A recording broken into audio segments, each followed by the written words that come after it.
यह जो सड़क देख रहे हैं, यह सड़क है जालोर से आहोर जाने वाली सड़क और हम इसमें कानीवाड़ा मोड़ से लेकर सांकरना नदी पुलिया तक का हिस्सा दिखा रहे हैं। दरअसल दोनों मोड़ को आपके सामने पेश कर रहे हैं क्योंकि इस स्थान पर पिछले काफ़ी समय से कई दुर्घटनाएं हुई है जिसमें कई लोगों की जान भी गई है। हाल ही में कुछ दिन पहले यहां पर एक दुर्घटना में जालोर के एक पीडब्ल्यूडी ठेकेदार मदन सुतार की भी मौत हो गई थी। कुछ साल पहले इसी मोड़ में जालोर कॉलेज के छात्र संघ अध्यक्ष रहे कालू सिंह भाटी व उसके साथियों की भी दुर्घटना में मौत हुई थी। दरअसल ये मोड़ आज का नहीं है, लेकिन जो स्थायी खामियां हैं उसके निस्तारण करने में भी कई प्रकार की समस्याएं खड़ी हो चुकी है। इसलिए अगर एक विभाग या व्यक्ति चाहे तो भी इसका निस्तारण आसानी से नहीं हो सकता। हम आपको बता रहे हैं कि इस मोड़ के पास में जो बाएं हाथ में ये जो धोरा पाल बनी हुई दिख रही है, फिलहाल उस पर झाड़ियां हैं लेकिन नीचे पाल बनी हुई है। रेत पाल के एक साइड में पिचिंग भी कर रखी है। अगर ये दोहरा पाल साफ कर दी जाती है तो न केवल सड़क की चौड़ाई होगी बल्कि सामने से आ रहे वाहन आसानी से भी दिख पाएंगे और कई बार ओवरटेक करते समय रोड की चौड़ाई अधिक होने से चालकों को राहत भी रहेगी। लेकिन ये काम आसान नहीं है। आसान इसलिए नहीं है कि इस पाल को हटाया नहीं जा सकता, ऐसा संबंधित विभाग के अधिकारियों का कहना है। हालांकि विभाग के अधिकारी खुलकर सामने नहीं आ रहे हैं, उनकी भी कुछ मजबूरियां हो सकती है, लेकिन उनका दावा है कि इस मामले को लेकर आगामी समय में कहीं न कहीं सुधार को लेकर प्रयास जरूर किए जाएंगे। दरअसल आज से कई साल पहले करीब 70 के दशक में जवई नदी में बाढ़ आ गई थी। पानी जालोर जिला मुख्यालय के आधे शहर को भी डुबो गया था।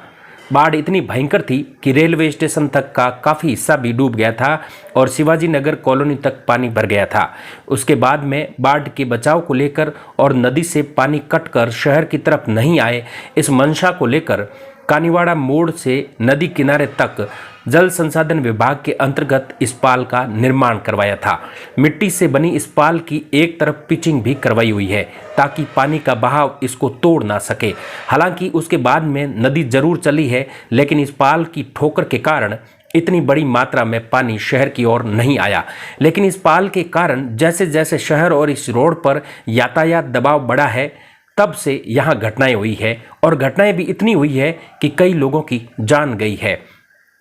अब सबसे बड़ी बात यह है कि ये जो सड़क है ये राष्ट्रीय राजमार्ग 325 के अंतर्गत है, लेकिन अभी तक इस सड़क का संचालन बीओटी के तहत है और इस सड़क पर रोहट से आहोर रोड टोल संचालित करने वाली कंपनी का अधिकार है।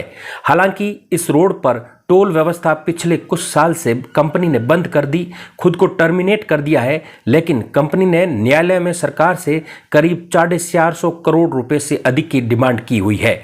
ऐसे में जब तक ये मामला सुलझ नहीं जाता तब तक इस रोड को फेरबदल भी नहीं किया जा सकता। लिहाजा इस पाल के भी हटने की मुश्किल मान रहे हैं।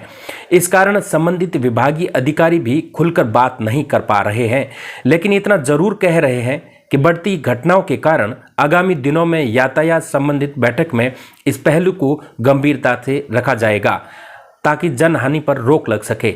अब अधिकारी इसे कितना गंभीरता से लेते हैं ये तो समय बताएगा, लेकिन वाहन चालकों के लिए यही सुझाव है कि इस रोड से गुजरते समय वाहन की स्पीड को कम रखें, धीरे चलें, सतर्क होकर चलें। 1 किलोमीटर के इस दायरे में अगर किसी वाहन को ओवरटेक नहीं करेंगे तो भी आप गंतव्य स्थान पर समय पर पहुंच जाएंगे। इसलिए जीवन को मूल्यवान समझें, जल्दबाजी करने से बचें और औरों को भी बचाएं। हम उम्मीद करते हैं इस पाल को हटाने के लिए विभाग आगामी समय में कार्रवाई पर जरूर विचार करेगा।